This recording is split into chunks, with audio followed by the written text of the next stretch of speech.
അഴലേറും ജീവിതമരുവിൽ നീ തളരുകയോ ഇനി സഹജേ? നിന്നെ വിളിച്ചവനുണ്മയുള്ളോ കണ്ണിൻ മണി പോലെ കാത്തിടുമേ. അന്ത്യം വരെ വഴുതാതെയവൻ താങ്ങി നടത്തിടും പൊൻകരത്താൽ. അഴലേറും ജീവിതമരുവിൽ നീ തളരുകയോ ഇനി സഹജേ? പിതാവിൻ്റെയും പുത്രൻ്റെയും പരിശുദ്ധാത്മാവിൻ്റെയും നാമത്തിൽ ആമേൻ. ഈശോയിൽ ഏറ്റവും സ്നേഹമുള്ളവരെ, ഇന്ന് നമ്മൾ ചിന്തിക്കാനായിട്ട് പോകുന്നത് അന്ത്യകാല വസതികളും യേശുക്രിസ്തുവിൻ്റെ രണ്ടാം വരവിന് വേണ്ടിയിട്ടുള്ള ഒരുക്കത്തെയും കുറിച്ചാണ്. ഞാൻ ഈ സന്ദേശം പറയുമ്പോൾ അന്ത്യകാല വസതികൾ എന്തിനു വേണ്ടിയിട്ടുള്ളതാണ്, എന്താണ് അതിൻ്റെ ലക്ഷ്യം എന്നുള്ളതിനെക്കുറിച്ചൊക്കെയാണ് നമ്മൾ ചിന്തിക്കാനായിട്ട് പോകുന്നത്.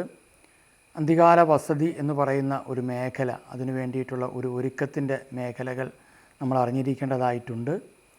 യേശുക്രിസ്തുവിൻ്റെ രണ്ടാമത്തെ വരവിന് വേണ്ടി ഒരുങ്ങുന്ന എല്ലാവരും ഈ മേഖലയെക്കുറിച്ച് വ്യക്തമായിട്ട് ഒന്ന് മനസ്സിലാക്കിയിരിക്കുന്നത് പ്രധാനപ്പെട്ടതാണ്. ചിലപ്പോൾ ഈ ഹെഡിങ് വായിച്ചും കൊണ്ട് ആരെങ്കിലുമൊക്കെ ചിലപ്പോൾ പരിഹാസ രൂപേണ കമൻറ്റുകളോ അല്ലെങ്കിൽ സംസാരിക്കാനോ സാധ്യതയുണ്ട് എന്നുള്ളത് 2000 വർഷങ്ങൾക്ക് മുമ്പ് തന്നെ പത്രോസ് ശ്ലീഹ രേഖപ്പെടുത്തി വച്ചിട്ടുണ്ട്.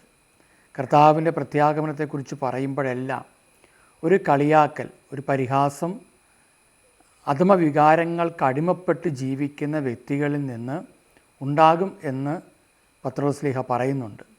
അപ്പം അതുകൊണ്ട് തന്നെ ഏതെങ്കിലും രീതിയിൽ ഈ സന്ദേശം മുഴുവൻ കേൾക്കാതെ ഹെഡിങ് വായിച്ചിട്ടോ അല്പം മാത്രം കേട്ടിട്ടോ ഏതെങ്കിലും അഭിപ്രായം പറയുന്നതിനേക്കാൾ നല്ലത്, നിങ്ങൾക്ക് അഭിപ്രായം പറയാനുള്ള സ്വാതന്ത്ര്യമുണ്ട്, പക്ഷേ ഇത് മുഴുവൻ കേട്ടതിന് ശേഷം മാത്രം പറയുന്നതായിരിക്കും നല്ലത്.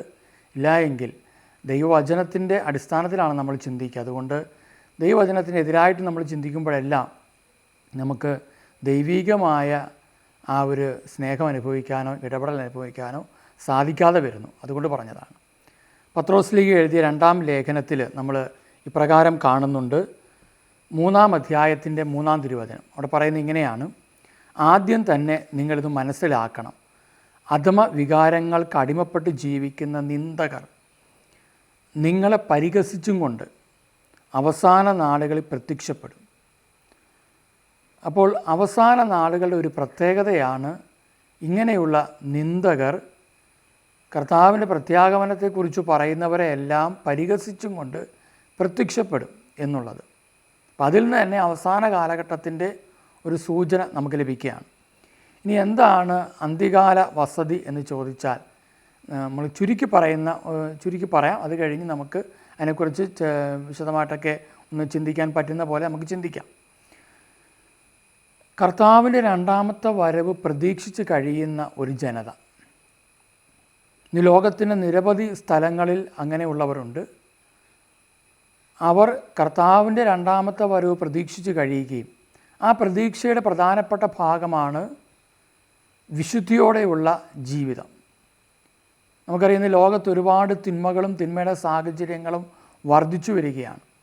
അപ്പോൾ ആ ഒരു അവസ്ഥ വർദ്ധിച്ചു വരുന്നത് കൊണ്ട് അതിൽ നിന്നെല്ലാം മാറി ലോകത്തിൻ്റെ മോഹങ്ങളിൽ നിന്ന്, സുഖലോലുപതയിൽ നിന്ന്, ലോകത്തിൻ്റെ പ്രലോഭനങ്ങളിൽ നിന്ന് ഇതൊക്കെ നമ്മളെ ബാധിക്കും. പക്ഷേ ഇതിൽ നിന്നെല്ലാം മാറി നിന്ന് കർത്താവിനോട് കൂടെ ചേർന്ന് നിൽക്കുന്ന ഒരു ജനത, അങ്ങനെ നിൽക്കുന്ന എത്രയുണ്ടെന്ന് നമുക്ക് പറയാൻ പറ്റില്ല. പക്ഷേ ഒരു കൂട്ടം മനുഷ്യർ കർത്താവിനെക്കുറിച്ച് അറിയുന്നു, യേശുക്രിസ്തുവിനോടുള്ള സ്നേഹത്തെ പ്രതി, അവിടുത്തെ വരവിന് വേണ്ടി ആദിമസഭ മുതൽ നമ്മൾ കാത്തിരുന്ന പോലെ, ഇനി ആദിമസഭ മാത്രമല്ല, ഉൽപ്പത്തി മുതൽ നമ്മൾ കാണുന്നുണ്ട് കർത്താവിൻ്റെ വരവിനെക്കുറിച്ചും അതോടൊപ്പം തന്നെ അതിനുവേണ്ടി ഒരുങ്ങിയ മനുഷ്യരെക്കുറിച്ചും സ്വർഗം ലക്ഷ്യം വെച്ച് ജീവിച്ച മനുഷ്യരെക്കുറിച്ചും ഹെനോക്കിനെക്കുറിച്ചൊക്കെ അപ്രകാരമാണ് രേഖപ്പെടുത്തി വച്ചിരിക്കുന്നത്.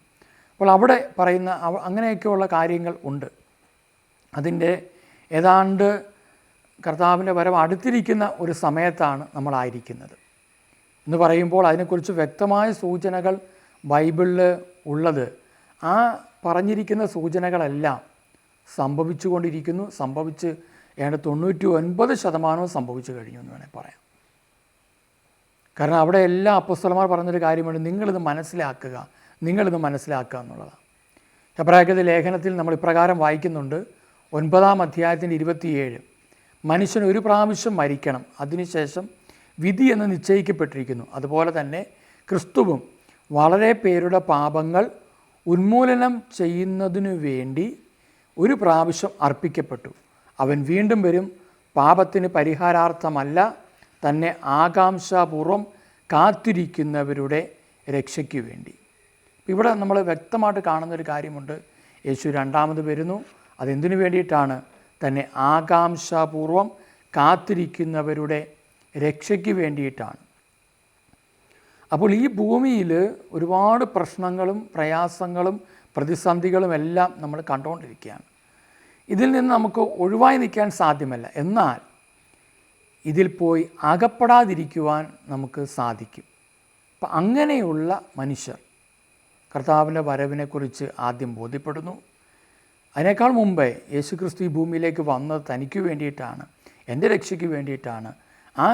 എന്നെ സ്നേഹിച്ച കർത്താവിൻ്റെ കൂടെ എൻ്റെ ജീവിതം ചിലവഴിക്കുക, അതിനുവേണ്ടി തീരുമാനമെടുത്തും കൊണ്ട് ആ ഒരു സ്നേഹത്തിൽ നിന്ന് കർത്താവിൻ്റെ രണ്ടാമത്തെ വരവിന് വേണ്ടി ഒരുങ്ങുന്ന ഒരു മനുഷ്യൻ, ഒരു വ്യക്തി, ആ വ്യക്തി പിന്നെ അത് കുടുംബമാണ്, പിന്നെ അത് കഴിഞ്ഞ് ഒരു സമൂഹമായി മാറുന്നു എന്ന് പറയുമ്പോൾ ഒരു പ്രത്യേക സഭയോ അല്ലെങ്കിൽ ഒരു ഗ്രൂപ്പോ ഒന്നും അല്ലത്. അതിനേക്കാൾ ഉപരി അവരുടെ ലക്ഷ്യം ഇതാണ്, അങ്ങനെയുള്ളവരുടെ ലക്ഷ്യം ഇതാണ്, ഈ ലോകത്തിൻ്റേതായ ഒരു മോഹങ്ങളിലോ താല്പര്യങ്ങളിലോ ലോകത്തിൻ്റേതായ സുഖ സൗകര്യങ്ങളിലോ ലോകത്തിൻ്റേതായ ആഡംബരങ്ങളിലോ ലോകത്തിൻ്റേതായ ഒന്നിലും പങ്കെടുക്കാതെ കർത്താവിൻ്റെ കൂടെ തങ്ങളുടെ ശിഷ്ടകാലം ചിലവഴിക്കുക. അപ്പോൾ അതിൽ പ്രധാനപ്പെട്ട ഒന്ന് വിശുദ്ധിയാണ്. വിശുദ്ധി കഴിഞ്ഞിട്ട് പിന്നെ ആ വ്യക്തി പ്രാർത്ഥനയിലേക്ക് കടന്നു വരുന്നു. വിശുദ്ധിയുള്ള ഒരാളെ പ്രാർത്ഥനയ്ക്ക് ഫലമുള്ളൂ. നമുക്കറിയാം, പ്രാർത്ഥിക്കുന്ന ഒരുപാട് പേരുണ്ട്, പക്ഷേ വിശുദ്ധിയിലാകുന്നു, പ്രാർത്ഥനയിലേക്ക് കടന്നു വരുന്നു. അങ്ങനെ അവർ ആ ഒരു ചിന്താഗതിയുള്ള മനുഷ്യൻ, ആ വ്യക്തിയുടെ കുടുംബത്തിലേക്കും ആ ചിന്താഗതി വ്യാപിക്കും. അങ്ങനെയുള്ളവർ ഒരുമിച്ച് അവർ താമസിക്കുന്നു എവിടെ? ഒരു സ്ഥലത്ത്. ഇന്ന് ലോകത്തിൻ്റെ എല്ലാ രാജ്യങ്ങളിലും ഇങ്ങനെയുള്ള ഒരു ഗണം അല്ലെങ്കിൽ ഒരു വിഭാഗമുണ്ട്. അവർ തങ്ങളായിരിക്കുന്ന സഭകളിൽ തന്നെയാണ്. പ്രത്യേകിച്ച് നമ്മളിപ്പോൾ കത്തോലിക്ക സഭയിലുള്ളവർ ആണെങ്കിൽ, അല്ലെങ്കിൽ കത്തോലിക്ക സഭയിൽ വിശ്വസിക്കുന്ന ഒരു വ്യക്തി എപ്രകാരമാണ്, ഇപ്പം നമുക്കറിയാം, നമുക്കും അങ്ങനെ ഒരു സംവിധാനം ചെറിയ തോതിലുണ്ട്. അപ്പോൾ അതിനിട്ടിരിക്കുന്ന പേരാണ് മരിയാശ്രമം എന്ന് പറയും. കർത്താവ് കൃത്യമായിട്ട് വെളിപ്പെടുത്തിയ പേരാണ്. പരിശുദ്ധ അമ്മയുടെ ശക്തമായ ഒരു ഇടപെടൽ നമുക്ക് ഈ രണ്ടാം വരവിൽ ആവശ്യമാണ്. അപ്പോൾ അതുകൊണ്ട് പിതാവായ ദൈവത്തോടും പുത്രനും പരിശുദ്ധാത്മാവുമാകുന്ന ദൈവത്തോടൊപ്പം പരിശുദ്ധ അമ്മയുടെ സഹായത്തോടെ പരിശുദ്ധമായ ഒരു ജീവിതം നയിക്കുന്നവർ, വിശുദ്ധ മിഖായേൽ മാലാഖ, ഗബ്രിയേൽ റഫേൽ ദൂതന്മാർ, അങ്ങനെ സ്വർഗീയ മാലാഖമാരോടൊപ്പം ആയിരുന്നു കൊണ്ട് ദൈവീക രഹസ്യങ്ങൾ, ഹിതങ്ങൾ മനസ്സിലാക്കി ജീവിക്കുന്ന ഒരു കൂട്ടം. അതാണ് ഈ അന്ത്യകാല വസതി, അല്ലെങ്കിൽ അവർക്ക് വേണ്ടിയുള്ള ഭവനം, അങ്ങനെയുള്ളവർ താമസിക്കുന്ന സ്ഥലം. അവിടെ എപ്പോഴും ഒന്ന് വിശുദ്ധി, ആ വിശുദ്ധിയിൽ നിന്ന് വരുന്ന പ്രാർത്ഥന, അതോടൊപ്പം തന്നെ ഏറ്റവും പ്രധാനപ്പെട്ടതാണ് പരസ്നേഹം. സ്നേഹത്തിലായിരിക്കുക, സന്തോഷത്തിലായിരിക്കുക, സമാധാനത്തിലായിരിക്കുക. ഇത് പറയുമ്പോൾ ഒരു വൃദ്ധമന്ദിരമോ അല്ലെങ്കിൽ ഒരു അനാഥശാലയോ അല്ലെങ്കിൽ വയസ്സായവർക്ക് താമസിക്കാനോ ഉള്ള ഒരു സ്ഥലമൊന്നുമല്ലിത്. കർത്താവിനെ ജീവിതത്തിൽ പ്രഥമ സ്ഥാനം കൊടുത്ത് കർത്താവിൻ്റെ ഹിതം മാത്രം അന്വേഷിച്ചു പോകുന്ന, അങ്ങനെ പറ്റുമെന്ന് വെച്ചാൽ അങ്ങനെയുള്ളവരുണ്ട് ലോകത്തിൽ. അതിനുവേണ്ടി കർത്താവിൻ്റെ ആത്മാവ് പ്രചോദിപ്പിക്കുന്നവരുണ്ട്. അപ്പോൾ അങ്ങനെയുള്ളവർക്ക് വസിക്കാനുള്ള ഒരു സ്ഥലം. ഇനി നമ്മൾ ബൈബിളിലേക്ക് പോകുമ്പം അതിനകത്ത് കാണുന്നുണ്ട്, ബൈബിൾ വ്യക്തമായിട്ട് പറയുന്നുണ്ട്, ഈ അന്ത്യനാളുകളിൽ വരുന്ന ഒരുപാട് മേഖലയെക്കുറിച്ച് പറയുമ്പോൾ ഏതാണ്ട് അന്ത്യനാളുകളിലെ മനുഷ്യരെക്കുറിച്ച് പറയുമ്പോൾ പൗലോസ് അപ്പോസ്തലൻ തെസ്സലോനിക്കർക്ക് തിമോഥെയോസിന് എഴുതിയ ലേഖനത്തിൽ 2-ാം അധ്യായത്തിൽ അതിൻ്റെ 3-ാം അധ്യായം 1 മുതൽ പറയുന്ന കാര്യമുണ്ട് ദുഷ്ടന്മാരുടെ നാളുകളെക്കുറിച്ച്. അതിൽ 21 ടൈപ്പ് മനുഷ്യർ, 21 ടൈപ്പ് എന്ന് പറഞ്ഞാൽ 21 സ്വഭാവ വൈകല്യങ്ങളുള്ള മനുഷ്യർ അന്ത്യനാളുകളിലുണ്ടാവും. നമുക്കതിനെക്കുറിച്ച് പിന്നെ നമുക്ക് ചിന്തിക്കാം. അപ്പോൾ ആ 21 ടൈപ്പ് മനുഷ്യരെന്ന് പറയും, 21 ടൈപ്പ് സ്വഭാവമുള്ള മനുഷ്യരെന്ന് പറയുമ്പോൾ അവരെല്ലാം ദുഷ്ടൻ്റെ പ്രവൃത്തിയാൽ ജീവിക്കുന്നവരാണ്. അപ്പോൾ നമ്മിലതുണ്ടെങ്കിൽ അതിൽ നിന്ന് മാറി നമ്മുടെ പാപങ്ങൾ ഏറ്റുപറഞ്ഞ് അനുതപിച്ച് എളിമപ്പെട്ട് കർത്താവിലേക്ക് തിരിച്ചു വരിക എന്നുള്ളതാണ്. അപ്പം അങ്ങനെയുള്ളവർ താമസിക്കുന്ന ഒരു തന്നെ ആകാംക്ഷപൂർവ്വം കാത്തിരിക്കുന്നവർക്ക് വേണ്ടി കാത്തിരിക്കുക അവർ. ഇനി നമുക്ക് ബൈബിളിൽ നമുക്ക് കാണാൻ പറ്റും. അതിനെക്കുറിച്ച് വീണ്ടും പറയുന്നത് ഇങ്ങനെയാണ്. 1 പത്രോസിലേക്ക് എഴുതിയ 1-ാം ലേഖനം 4-ാം അധ്യായം 7-ാം തീയതി പറയുകയാണ്, സകലത്തിൻ്റെയും അവസാനം സമീപിച്ചിരിക്കുന്നു. ആകയാൽ നിങ്ങൾ സമചിത്തരും പ്രാർത്ഥനയിൽ ജാഗരൂകരും ആയിരിക്കും. അപ്പോൾ ഇവിടെ പറയുകയാണ്, നിങ്ങൾ പ്രാർത്ഥനയിൽ സകലത്തിൻ്റെയും അവസാനം സമീപിച്ചിരിക്കുക. ബൈബിൾ വ്യക്തമായിട്ട് നമ്മൾ പഠിപ്പിക്കുന്ന ഒരു കാര്യമുണ്ട്, ഈ ഭൂമി നശിച്ചു പോകും. 2 ഭവനങ്ങളെക്കുറിച്ച് ബൈബിൾ എടുത്തു പറഞ്ഞു. ഒന്ന് ഭൗമിക ഭവനവും സ്വർഗീയ ഭവനവും. കൊരിന്ത്യർക്കെഴുതിയ 2-ാം ലേഖനം 5-ാം അധ്യായത്തിന് 1 പറയുന്നുണ്ട്, ഞങ്ങൾ വസിക്കുന്ന ഭൗമിക ഭവനം നശിച്ചു പോകുമെങ്കിലും, എന്ന് വെച്ചാൽ ഇവിടെ ഉണ്ടാക്കിയ വീട് നശിച്ചു പോകും. ഒരു വെള്ളപ്പൊക്കം വന്നാൽ മതി, പ്രകൃതിക്ഷോഭം വന്നാൽ മതി, കൊടുങ്കാറ്റടിച്ചാൽ മതി, ഭൂകമ്പം ഉണ്ടായാൽ മതി, അങ്ങനെ എന്ത് സംഭവിച്ചാലും. ഇപ്പോൾ നമുക്കറിയാം, വൈറസുകളുടെ ആക്രമണം വർദ്ധിച്ചുകൊണ്ടിരിക്കുന്നു. വെള്ളത്തിൽ ഇറങ്ങി കുളിക്കാൻ പോലും പറ്റാത്ത രീതിയിൽ കുളങ്ങളിലെല്ലാം വൈറസിൻ്റെ സാന്നിധ്യം. കേരളത്തിലെ കാര്യം ഞാനീ പറയുന്നത്. അതോടൊപ്പം തന്നെ പകർച്ചവ്യാധികൾ ഒരുപാടുണ്ട്. ലൂക്കാസ് സുവിശേഷം 21-ാം അധ്യായത്തിൽ വ്യക്തമായിട്ട് രേഖപ്പെടുത്തി വെച്ചിട്ടുണ്ട്, പകർച്ചവ്യാധികൾ ഉണ്ടാകും എന്ന് വ്യക്തമായിട്ട് ബൈബിളിൽ പറയുന്നുണ്ട്. ലൂക്കാസ് സുവിശേഷത്തിൽ കർത്താവിൻ്റെ ആഗമനത്തെക്കുറിച്ച് പറയുമ്പോഴെല്ലാം അവിടെ എടുത്തു പറഞ്ഞിട്ടുണ്ട്, പകർച്ചവ്യാധികൾ ഉണ്ടാകും, രോഗങ്ങളുണ്ടാകും, ഭൂകമ്പം ഉണ്ടാകും. അപ്പോൾ പ്രകൃതി ദുരന്തങ്ങൾ മാത്രമല്ല, അതിനേക്കാൾ ഉപരി നമ്മൾ കാണുന്നത് മനുഷ്യൽ വന്ന മാറ്റങ്ങൾ പ്രകൃതിയിൽ ദുരന്തങ്ങളായി മാറ്റപ്പെടുകയാണ്. മനുഷ്യന് ഒരുപാട് മാറ്റം വന്നു കഴിഞ്ഞു. വാക്സിനിലൂടെ വന്ന മാറ്റങ്ങളുണ്ട്, മനുഷ്യൻ്റെ സമൂഹ ജീവിതം വഴി വന്ന മാറ്റങ്ങളുണ്ട്. ഏറ്റവും പ്രധാനമായിട്ട് ആദ്യം അവർ പറയുന്നൊരു വാക്കുണ്ട്, അപ്പോൾ സ്വാർത്ഥ സ്നേഹികൾ ലോകത്തിലുണ്ടാകുമെന്ന് പറയും. എന്നുവെച്ചാൽ എനിക്ക് മാത്രം രക്ഷപ്പെട്ടാൽ മതി, എൻ്റെ കാര്യം മാത്രം നടന്നാൽ മതി, എൻ്റെ കാര്യങ്ങൾ ക്രമീകരിക്കപ്പെട്ടാൽ മതി എന്ന് ചിന്തിച്ചു പോകുന്ന ഒരു ജനത ഉണ്ടാവും ഇവിടെ. വീണ്ടും ബൈബിളിൽ പറയുന്നുണ്ട്, അവിടെ പറയുന്നൊരു കാര്യമാണ്, നിങ്ങളെ എല്ലാവരും ദ്വേഷിക്കും, എല്ലാവരും നിങ്ങളെ പുറത്താക്കും, നിങ്ങളുടെ മാതാപിതാക്കൾ നിങ്ങളെ പുറത്താക്കും, നിങ്ങളുടെ സഹോദരങ്ങൾ നിങ്ങളെ പുറത്താക്കും, നിങ്ങളെ എല്ലാവരും ക്രിസ്തുവിൻ്റെ നാമത്തെ പ്രതി പുറത്താക്കും നിങ്ങളെ. അങ്ങനെ ഒരു അവസ്ഥ ഇന്ന് ലോകത്തിലുണ്ട്. ഇപ്പം സ്വാഭാവിക പ്രശ്നങ്ങൾ മൂലം പുറത്താക്കപ്പെട്ട പലരും ഉണ്ട് കുടുംബത്തിൽ നിന്ന്. ഞാനതല്ല പറഞ്ഞത്, ക്രിസ്തുവിൻ്റെ നാമത്തെ പ്രതി പുറത്താക്കപ്പെടുന്ന മനുഷ്യരുണ്ടാകും. പിന്നെ അതുപോലെ തന്നെ നമ്മൾ ബൈബിൾ വായിക്കുന്ന ഒരു കാര്യമാണ് ലൂക്കാസ് സുവിശേഷത്തിൻ്റെ 17:31, ആ ദിവസം പുരമകളിൽ ആയിരിക്കുന്ന വീടിനകത്തുള്ള തൻ്റെ സാധനങ്ങൾ എടുക്കാൻ താഴേക്ക് ഇറങ്ങിപ്പോകരുത്. എന്നിട്ട് പറയുകയാണ്, അതുപോലെ തന്നെ വയലിലായിരിക്കുന്നവനും പിന്നിലുള്ളവയിലേക്ക് തിരിയരുത്. ലോത്തിൻ്റെ ഭാര്യയെ നോക്കുക എന്ന് വെച്ചാൽ, നീ എവിടെയായിരിക്കുന്നുവോ അവിടം ദൈവം സംരക്ഷിക്കുന്ന ഒരു സംവിധാനം ഒരുക്കും. നമുക്കറിയാം, സോദോം ഗൊമോറ നശിപ്പിക്കാൻ പോകുന്നതിന് മുമ്പ് ലോത്തിനെയും കുടുംബത്തെയും അവിടെ നിന്ന് ദൈവം മാറ്റുകയാണ്. മാറ്റിയിട്ടാണ് അത് നശിപ്പിക്കുന്നത്. കർത്താവ് ഇതുപോലൊരു ഉൾവിളി നിങ്ങൾക്ക് തരികയാണെങ്കിൽ, നിങ്ങൾ മാറേണ്ടവരാണെങ്കിൽ മാറുക, നിങ്ങൾ ഐക്യപ്പെടുക, പ്രാർത്ഥനയിൽ ചെലവഴിക്കുക. കാരണം ഭൂമിയിൽ അതികഠിനമായ രീതിയിലുള്ള തിന്മയുടെ സ്വാധീനം വർദ്ധിച്ചുകൊണ്ടിരിക്കുക, തിന്മയുടെ അജ്ഞാത ശക്തി. യോഹന്നാൻ പറയുന്ന ഒരു കാര്യമുണ്ട്, അവസാന നാളുകളാകുമ്പോഴത്തേക്ക് അവിടെ പറയുന്നൊരു കാര്യമുണ്ട്, അന്തിക്രിസ്തുവിനെ കുറിച്ച് പറയുന്നൊരു വാക്കുണ്ട്. അവിടെ ഇങ്ങനെ എഴുതിയിരിക്കുന്നത്, 1 യോഹന്നാൻ 2-ാം അധ്യായം 18, കുഞ്ഞുങ്ങളിൽ അവസാന മണിക്കൂറാണ്, അന്തിക്രിസ്തു വരുന്നു എന്ന് നിങ്ങൾ കേട്ടിട്ടുണ്ടല്ലോ, ഇപ്പോൾ തന്നെ വ്യാജക്രിസ്തുമാർ പ്രത്യക്ഷപ്പെട്ടിട്ടുണ്ട്. ഇത് അവസാന മണിക്കൂറാണ്, അതിൽ നമുക്കറിയാം. അന്തിക്രിസ്തു വന്നിട്ടില്ല, പിന്നെയോ വ്യാജക്രിസ്തുമാർ പ്രത്യക്ഷപ്പെടുന്നു. അപ്പോൾ ക്രിസ്തുവിനെ പോലെ തന്നെയുള്ള കാര്യങ്ങൾ ചെയ്യുന്നത് വ്യാജനാണത്. അങ്ങനെയുള്ളത് പ്രത്യക്ഷപ്പെട്ടുകൊണ്ടിരിക്കുകയാണ്.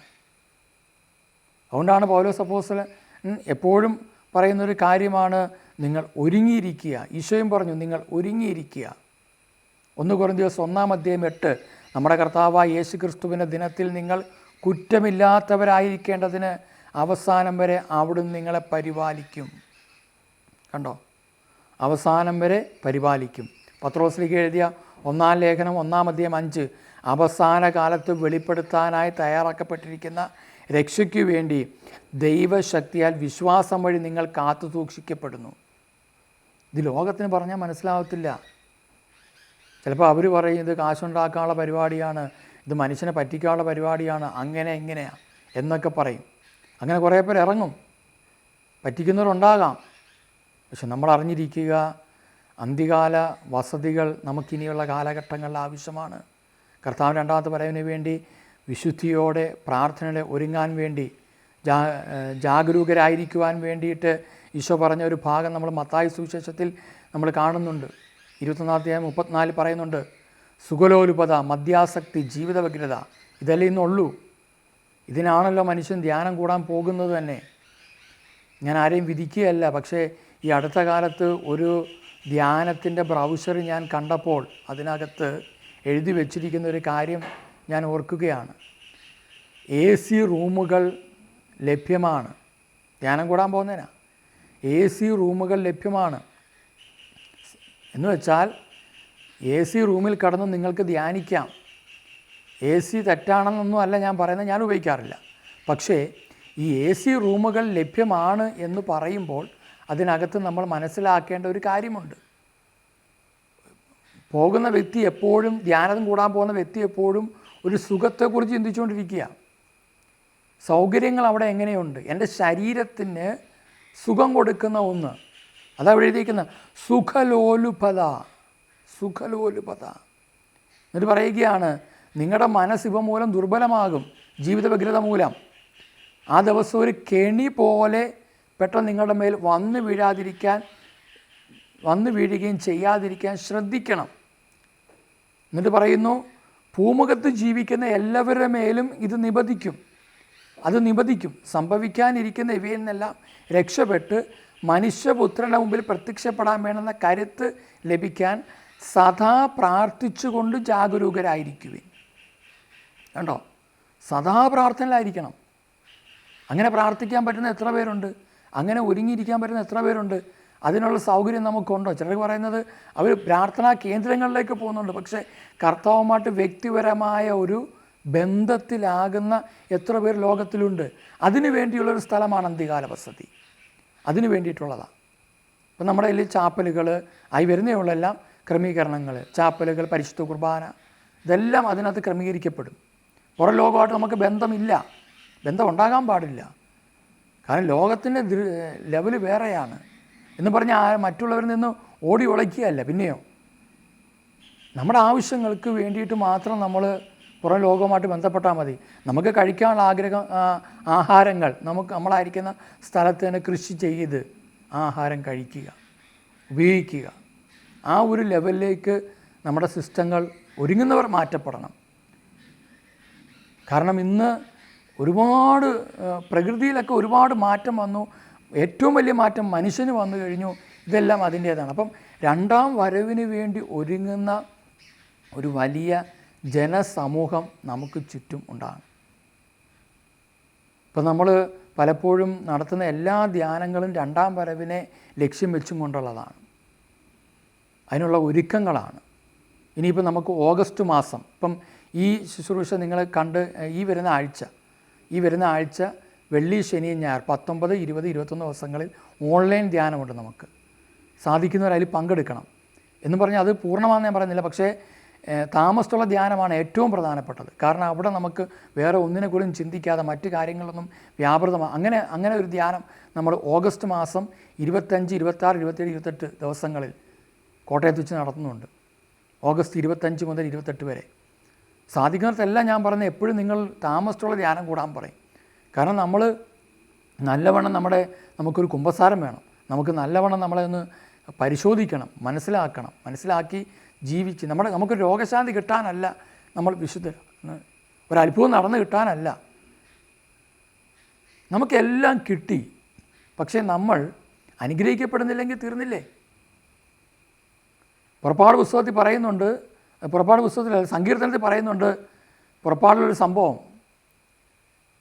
അവർ ചോദിച്ചതെല്ലാം അവിടുന്ന് അവർക്ക് നൽകി. അവർ ചോദിച്ചെല്ലാം അവർക്ക് കൊടുത്തു. എന്നിട്ട് പറയുകയാണ്, അതോടൊപ്പം മഹാമാരിയും അവിടെ നിന്ന് അയച്ചു. എന്തുകൊണ്ടാണ്? അവർ ചോദിച്ചത് കൊടുത്തു, പക്ഷേ അവരുടെ സ്വഭാവങ്ങൾ ശരിയല്ലാത്തത് കൊണ്ട് അവർ മഹാമാരിയിൽ പിടിപെട്ടു. അപ്പോൾ ചോദിച്ചത് കിട്ടിയോട് പ്രയോജനപ്പെട്ടോ? മഹാമാരിയാൽ അവർ മരണമടഞ്ഞു. രോഗപീഠകളാൽ അവർ തകർന്നുപോയി. ദുഃഖ ദുരിതങ്ങളാൽ അവർ നശിച്ചു.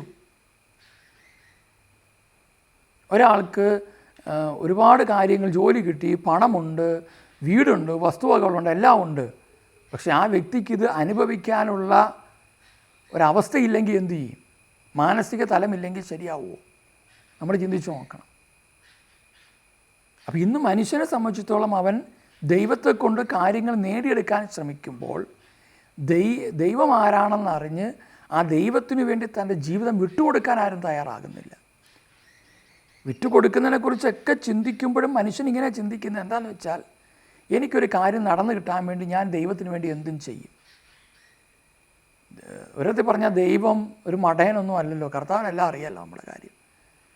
കർത്താവ് നമ്മളെ പരിപാലിക്കുന്നവനും വഴി നടത്തുന്നവനും സൗഖ്യപ്പെടുന്നവനും അനുഗ്രഹിക്കുന്നവനും ഒക്കെയാണ്. അപ്പോൾ ഒരു കാര്യസാധനത്തിന് വേണ്ടിയിട്ടല്ല നമ്മൾ ജീവിക്കേണ്ടത്. ദൈവത്തിനു വേണ്ടി കാത്തിരിക്കുന്നവർ ഇവിടെ നമുക്ക് വിട്ടുപോകണം. നമ്മളിവിടെ വിട്ടു പോകേണ്ടവരാണ്. അപ്പോൾ അതിനു വേണ്ടി ഒരുങ്ങുന്നവരുടെ ഒരു വസതിയാണ് അന്ത്യകാല വസതി. അപ്പോൾ ഈ അന്ത്യകാല വസതി നിങ്ങൾക്ക് ഇനി അതിനെക്കുറിച്ച് കൂടുതൽ അറിയണമെങ്കിൽ നിങ്ങൾ ദയവ് ചെയ്ത് കോൺടാക്റ്റ് ചെയ്യുക. അപ്പോൾ നമുക്ക് അതിനെക്കുറിച്ച് ഞാൻ കുറച്ചുകൂടെ ഡീറ്റെയിൽ ആയിട്ട് കാര്യങ്ങൾ നിങ്ങളെ പങ്കുവയ്ക്കാം. നമ്മുടെ ഗൂഗിൾ മീറ്റിലൊക്കെ കുറച്ച് കാര്യങ്ങൾ നമ്മൾ പറയുന്നുണ്ട് അല്ലാതെ തന്നെ. അപ്പോൾ അതുകൊണ്ട് ഒരു കാര്യം എപ്പോഴും അറിയുക, ഇങ്ങനെ ഒരുങ്ങുന്നവർക്ക് ഒരു സംവിധാനം ലോകത്ത് വേണം. അത് കർത്താവ് തന്നെ ഒരുക്കുന്ന സംവിധാനമാണ്. അതിനുള്ള സ്ഥലങ്ങളും സംവിധാനങ്ങളും എല്ലാം കർത്താവ് തന്നെ ക്രമീകരിച്ചുകൊണ്ടിരിക്കുകയാണ്, അല്ലാതെ നമ്മളാരും തേടിപ്പിടിക്കുന്നതല്ല.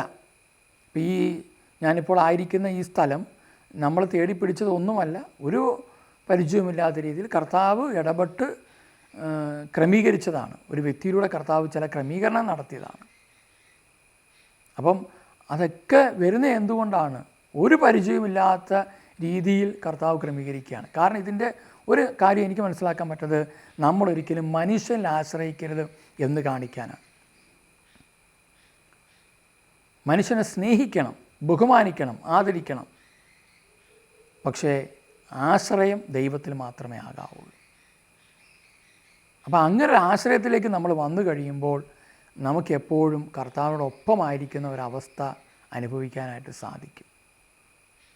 അപ്പോൾ അങ്ങനെയുള്ളൊരു ജനത ഇവിടെ രൂപപ്പെടേണ്ടത് ആവശ്യമുണ്ട്. അതുകൊണ്ടാണ് കൃത്യമായിട്ട് വചനത്തിൽ പറയുന്നുണ്ട്. യേശുക്രിസ്തുവിൻ്റെ കുരിശുമരണത്തെക്കുറിച്ച് പറയുമ്പോൾ തീത്തോസിന് എഴുതിയ ലേഖനം 2-ാം അധ്യായത്തിൻ്റെ നമ്മൾ വായിക്കുന്നൊരു കാര്യമുണ്ട്, 14-ാം തിരുവചനം. അവിടെ പറയുകയാണ്, യേശുക്രിസ്തു എല്ലാ തിന്മകളിൽ നിന്നും നമ്മെ മോചിപ്പിക്കുന്നതിനും സത്പ്രവർത്തികൾ ചെയ്യുന്നതിൽ തീക്ഷ്ണതയുള്ള ഒരു ജനതയെ തനിക്കു വേണ്ടി ശുദ്ധീകരിക്കുന്നതിനുമായി നമ്മെ പ്രതി തന്നെ ബലിയർപ്പിച്ചു. ഇക്കാര്യങ്ങൾ നീ പ്രഖ്യാപിക്കുക. ഏത് കാര്യം? ഈ പറഞ്ഞിരിക്കുന്ന കാര്യങ്ങളെക്കുറിച്ച് നീ പ്രഖ്യാപിക്കുക. തൊട്ടുമോളി പറയുന്നുണ്ട്, നമ്മുടെ മഹോന്നതനായ ദൈവത്തിൻ്റെയും രക്ഷകനായ യേശുക്രിസ്തുവിൻ്റെയും മഹത്വം പ്രത്യക്ഷമാകുമ്പോൾ, 2-ാം വരവിലാണ്, കൈവരാൻ പോകുന്ന അനുഗ്രഹപൂർണമായ പ്രത്യാശയെ നാം കാത്തിരിക്കുകയും ചെയ്യുന്നു. വന്നിട്ടില്ല, കാത്തിരിക്കുന്നു. എന്നിട്ട് പറയുകയാണ്, ആരാണ് കാത്തിരിക്കുന്നതും ആർക്കാണിത് അനുഭവിക്കാൻ പറ്റുന്നതും? യേശുക്രിസ്തു എല്ലാ തിന്മകളും നമ്മളെ മോചിപ്പിക്കുന്നു. സത്പ്രവർത്തികൾ ചെയ്യുന്ന തീക്ഷ്ണത ഒരു ജനതയെ തനിക്ക് വേണ്ടി ശുദ്ധീകരിക്കുന്നതിനുമായി നമ്മെ പ്രതി തന്നെ ബലിയർപ്പിച്ചു. അപ്പോൾ യേശുക്രിസ്തുവിൻ്റെ ബലിയർപ്പണത്തിൻ്റെ ഉദ്ദേശം തന്നെ ഒരു ജനതയെ, തനിക്ക് വേണ്ടി ഒരു ജനതയെ, തന്നെ കാത്തിരിക്കുന്ന ഒരു ജനതയെ ഇവിടെ രൂപപ്പെടുത്തുക എന്നുള്ളതാണ്. അപ്പോൾ എല്ലാവരും അതിൽ ഉൾപ്പെടണമെന്നില്ല. കാര്യം എന്താണെന്ന് വെച്ചാൽ, ദുഷ്ടന് വേണ്ടി ജീവിക്കുന്ന മനുഷ്യരുണ്ട്, ദുഷ്ടൻ്റെ മക്കളുണ്ട്. അവരും കളകളും ഗോതമ്പും എല്ലാം ഒരുമിച്ച് വളരുക. അപ്പോൾ അതിൽ നിന്ന് കർത്താവ് ഗോതമ്പിനെ വേർതിരിച്ച് ഇങ്ങനെയുള്ള ഒരു സംവിധാനം ഒരുക്കി അവർക്ക് വേണ്ടുന്ന സംരക്ഷണം കൊടുത്ത് കർത്താവിൻ്റെ ഹൃദയത്തിലേക്ക് വരാൻ വേണ്ടി. മനുഷ്യൻ പല പ്രശ്നങ്ങളാൽ അവൻ്റെ മനസ്സ് തിരിഞ്ഞു കിടക്കുക. ദൈവത്തിലല്ല മനുഷ്യൻ്റെ മനസ്സ് കിടക്കുന്നത്, അവൻ്റെ പ്രശ്നങ്ങളിലാണ്. പക്ഷെ ദൈവത്തെ സമീപിക്കുന്നു എന്ന് മാത്രം. അതുകൊണ്ട് മനസ്സ് ദൈവത്തിലേക്ക് തിരിഞ്ഞ് ഇങ്ങനെ ഒരു ജനതയായി നമ്മൾ രൂപാന്തരം പ്രാപിക്കണം. അത് കത്തോലിക്കാ സഭയിൽ അങ്ങനെയുള്ള മനുഷ്യർ കാത്തിരിക്കുന്നവരുണ്ട്, ഒരുങ്ങുന്നവരുണ്ട്. അവരെ കർത്താവ് അതിനുവേണ്ടി ഒരുക്കി. അവർ ലോകത്തിലെ ഒരു കാര്യവുമായിട്ടും വലിയ ബന്ധമൊന്നും കാണത്തില്ല. അവർ ദൈവാലയത്തിൽ പരിശുദ്ധ കുർബാനയിൽ പങ്കെടുക്കുന്നു, കൂദാശകളിൽ പങ്കെടുക്കുന്നു, കൂദാശകൾ സ്വീകരിക്കുന്നു, പരികർമ്മത്തിൽ പങ്കെടുക്കുന്നു. അവർ ദൈവത്തിൻ്റെ വചനത്തിൽ മാത്രം ജീവിച്ചു പോന്നു. അല്ലാതെ ഈ ലോകത്തിൻ്റേതായ അല്ലെങ്കിൽ സഭയുടേതായ ഏതെങ്കിലും രീതിയിലുള്ള മറ്റ് ദൈവഹിതമല്ലാത്ത ഒരു പ്രവൃത്തിയിലും അവർ പങ്കെടുക്കുന്നില്ല. അതുകൊണ്ട് അവർക്ക് സഭയെക്കുറിച്ചല്ല ഭാരമുള്ളത്, അവർക്ക് ആത്മാക്കളെക്കുറിച്ചാണ് ഭാരമുള്ളത്. അങ്ങനെയുള്ള മനുഷ്യരുണ്ടാകണം. അപ്പോൾ അതുകൊണ്ട് എഴുതിയിരിക്കുന്നത്, ഇക്കാര്യങ്ങൾ നീ പ്രഖ്യാപിക്കുക, തികഞ്ഞ അധികാരത്തോടെ നീ ജനങ്ങളെ ഉദ്ബോധിപ്പിക്കുകയും ശാസിക്കുകയും ചെയ്യുക, ആരും നിന്നെ അവഗണിക്കാതിരിക്കട്ടെ. അതുകൊണ്ട് പ്രിയമുള്ളവരെ, നമുക്ക് ഒരു തീരുമാനമെടുക്കണം. ഞാൻ ഇതിനകത്ത് ഉൾപ്പെട്ടിട്ടുണ്ടോ? എന്നെ കർത്താവ് തൻ്റെ രണ്ടാമത്തെ വരവിന് വേണ്ടി ഒരുക്കുന്നുണ്ടോ? എന്നെ തിരഞ്ഞെടുത്തിട്ടുണ്ടോ? അത് കണ്ടുപിടിക്കണം നമ്മൾ. അങ്ങനെയുള്ളവർക്ക് ഈ ഒരു ഉൾവിളി ഉണ്ടായിട്ടുണ്ട്. ആ ഉൾവിളിക്കനുസരിച്ച് നിങ്ങളെ പരിശുദ്ധാത്മാവ് പ്രേരിപ്പിക്കുന്ന രീതിയിൽ ബന്ധങ്ങളെ ഒന്നും വിച്ഛേദിക്കാതെ, എന്ന് വെച്ചാൽ കുടുംബത്തോളവർ എനിക്ക് മാത്രം ഭർത്താവിന് ഉൾവിളി ഉണ്ടായി, ഭാര്യയ്ക്ക് ഉൾവിളി ഉണ്ടായില്ല. അതാ പറഞ്ഞ, കർത്താവായ യേശുവിൽ നിങ്ങൾ വിശ്വസിക്കുകയാണെങ്കിൽ നിങ്ങളുടെ കുടുംബം മുഴുവൻ രക്ഷയിലാണ്. നീ നിൻ്റെ കുടുംബം രക്ഷ പ്രാപിക്കും. അങ്ങനെ രക്ഷയുടെ അനുഭവത്തിലേക്ക് വന്ന് ആ കുടുംബം കർത്താവിൻ്റെ വരവിന് വേണ്ടി ഒരുങ്ങുന്നു. അങ്ങനെയുള്ളവർ ശാന്തമായി, ആരും അറിയപ്പെടാതെ, ആരും മനസ്സിലാക്കപ്പെടാതെ, ഒരു മനുഷ്യനും നമ്മളെ അറിയത്തില്ല, നമ്മളെവിടാന്ന് പോലും ചിലപ്പോൾ അറിയത്തില്ല, ആരാലും അറിയപ്പെടാതെ ജീവിക്കുന്ന ഒരു സമൂഹം, ആ കൂട്ടായ്മ വളരുന്നോ തളരുന്നോ എന്നുള്ളതല്ല. തീർച്ചയായിട്ടും അത് വളരും. പക്ഷേ വളരുന്നത് ലൗകിക വളർച്ചയല്ല, അവിടെയുള്ള ഓരോരുത്തരുടെ ആത്മാവിൻ്റെ വളർച്ചയാണ് അവിടെ നടക്കുക. അങ്ങനെയുള്ള ഒരു ജനത, അപ്പം അതിനുവേണ്ടി ഒരുങ്ങാം. അങ്ങനെയുള്ളൊരു ജനത ആയി നമുക്ക് രൂപാന്തരപ്പെടാം. അതിനുവേണ്ടി നമുക്കൊരുങ്ങാം. പ്രിയമുള്ളവരെ, നമ്മുടെ ഓൺലൈൻ ധ്യാനം അടുത്ത വെള്ളി, ശനി, ഞായർ ദിവസങ്ങളിൽ വൈകുന്നേരം 7 മണി മുതൽ 10 മണി വരെ ഉണ്ട്. താല്പര്യമുള്ളവർ ഫോൺ നമ്പറിൽ ബന്ധപ്പെടുക. താമസിച്ചുള്ള ധ്യാനം ഓഗസ്റ്റ് 25 മുതൽ 28 വരെയുണ്ട്. നിങ്ങൾ അതിനകത്ത് പങ്കെടുക്കുക. സാധിക്കുന്നിടത്തോളം പേര്. നമ്മളൊരു നിബന്ധന, നമ്മുടെ ഈ അന്തികാല വസതിയിൽ വെച്ചിരിക്കുന്ന ഒരു പ്രധാനപ്പെട്ട നിബന്ധന, നമ്മുടെ ധ്യാനം പങ്കെടുത്ത്, താമസിച്ചുള്ള ധ്യാനം പങ്കെടുത്ത് ഇതിനെക്കുറിച്ച് എന്താണെന്ന് ബോധ്യപ്പെട്ടവർ മാത്രം അതിനു വേണ്ടി അന്വേഷിച്ചാൽ മതിയെന്ന് നമ്മൾ പറയും. അതിൻ്റെ കാരണം വേറൊന്നും കൊണ്ടല്ല. ബോധ്യപ്പെടാതെ നമ്മൾ വന്നു കഴിഞ്ഞാൽ അത് അവർക്കും പ്രയോജനമില്ല, മറ്റൊന്നിനും കർത്താവിനും പ്രയോജനമില്ലാത്ത അവസ്ഥയിലേക്ക് വരും. അതുകൊണ്ട് ബോധ്യപ്പെടുന്നത് ഏറ്റവും പ്രധാനപ്പെട്ട കാര്യമാണ്.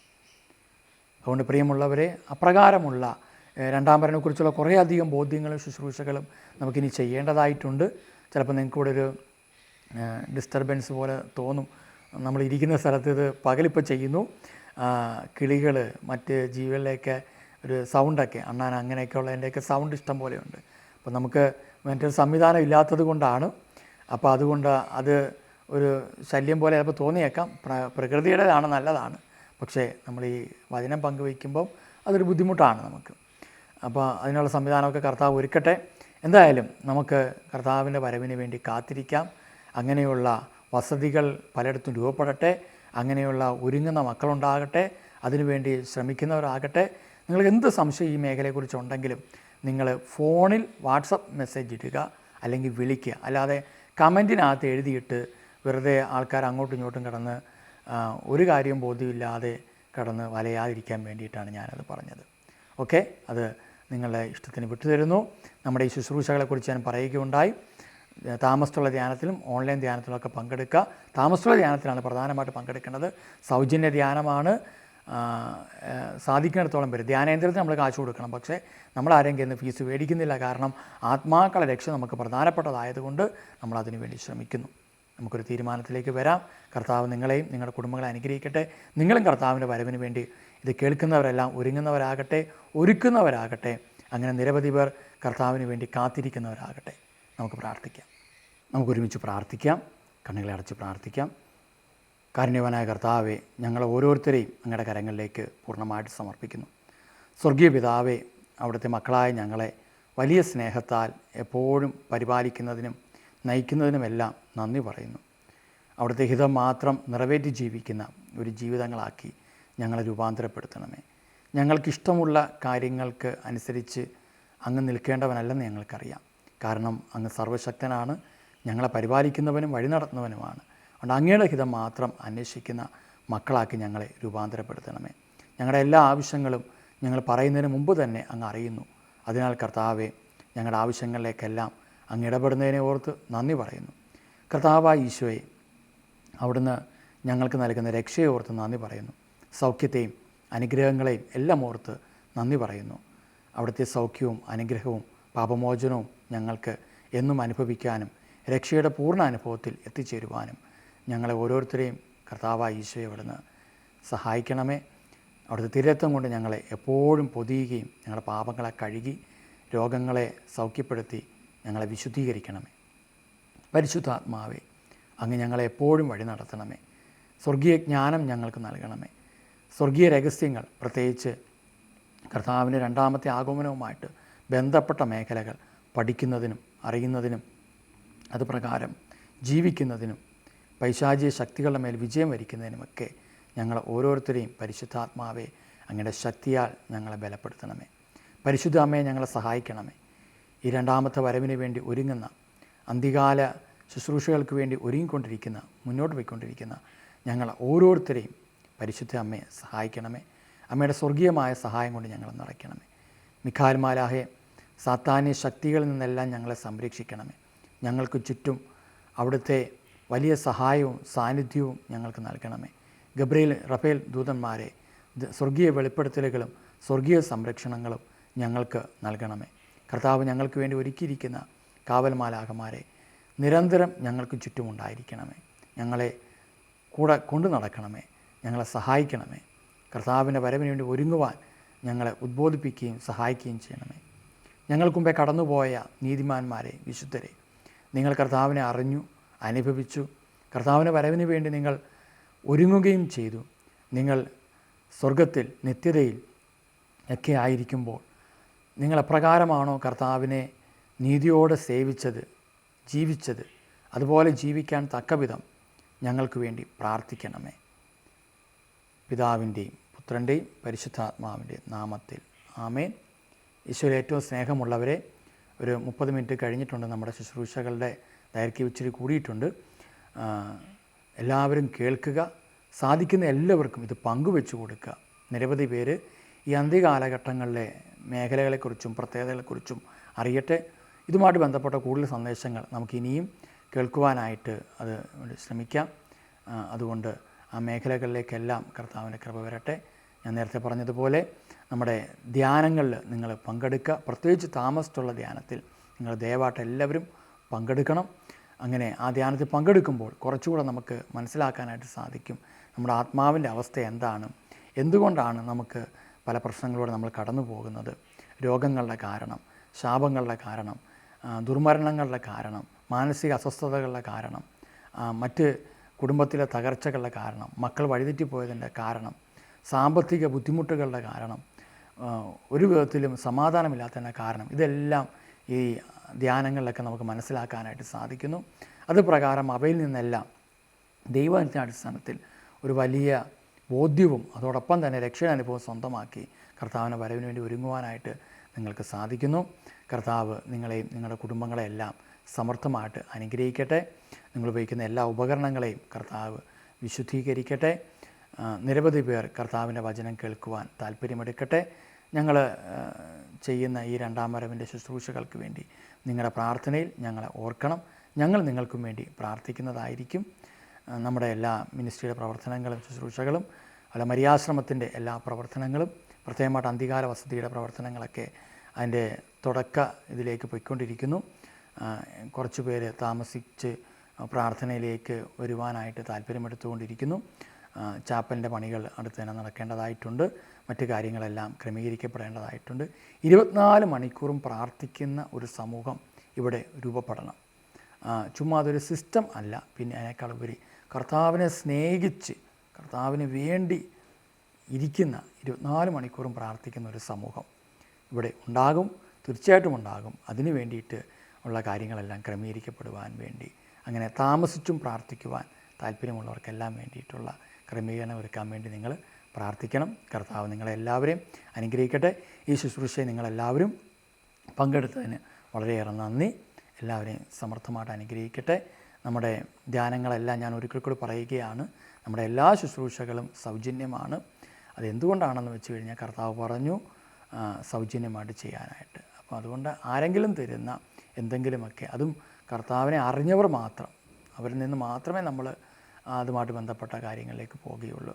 അങ്ങനെയുള്ളവർ തരുന്നതാണ് നമ്മുടെ, അല്ലാതെ ഉള്ളത് ശരിയാവില്ല. അതുകൊണ്ടാണ്. അപ്പം അങ്ങനെ ഉള്ളത് തരുന്നു. അങ്ങനെ അത് ഒരു കുഴപ്പവുമില്ലാതെ ആ കാര്യങ്ങൾ, നമ്മുടെ ധ്യാനങ്ങൾ ഒരു കുഴപ്പവുമില്ലാതെ കർത്താവ് ക്രമീകരിക്കും. നമുക്ക് നല്ല ബോധ്യം, ഇതുവരെ അങ്ങനെ പോയി, ഇനി അങ്ങനെ ബോധ്യമുണ്ട്.